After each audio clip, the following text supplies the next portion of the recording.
Patrick Maina Wambui is a Kenyan social activist. He joins us via Skype from Nairobi, Kenya.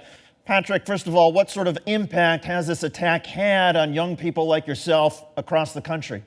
For us as young people, this is a big shock to us and raising up a lot of emotions in us, because these are young people like me who woke up and went to school to be able to secure a future for themselves, and not just for themselves, but also to be a part of to play a part in this country. And so for us, it's a big shock, and it's really painful to see young people get to lose their lives in such a senseless way.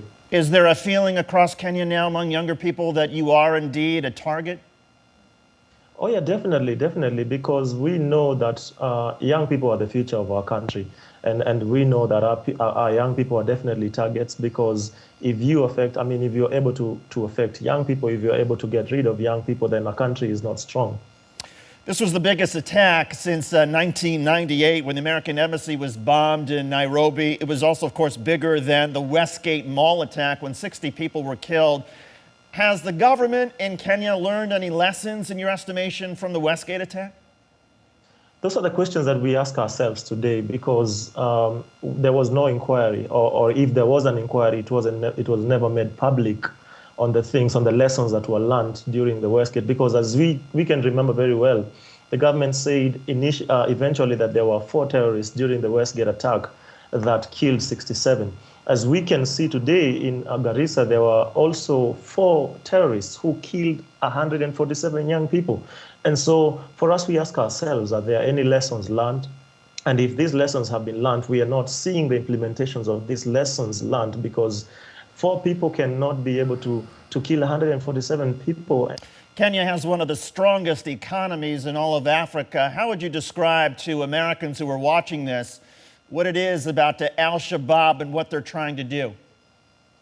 Obviously, they have always said that they are attacking Kenya because Kenya went into Somalia to be able to attack them. But we must also look at where all this started. Kenya went into Somalia because the Al-Shabaab would come into our country, and they would be able to kidnap tourists, and they would be able to take tourists into their country, into Somalia, and be able to demand for ransom. Obviously, this was not good for our economy, because Kenya is a country that is also very dependent on tourism. And so it's really affected our economy, because we can see that there are travel advisories being issued by countries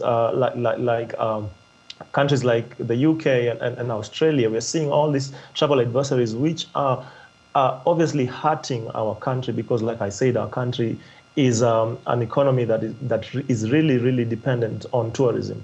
And finally, has President Kenyatta pledged to do anything more to try to improve security?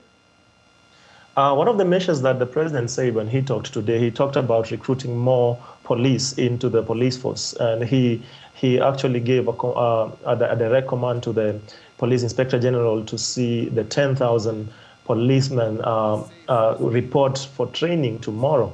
And so that's a step that they've taken. But then as Kenyans, we're also saying that is a good step to take. But the problem is sometimes we cannot address the issue of getting more policemen, but then also the issue of how these policemen are trained. Because I'm saying, how can a security agency a whole country be held hostage by 4 people, and they end up killing 147? So it's not just about recruiting the policemen. We also need to look at how these policemen are trained with regards to matters terrorism.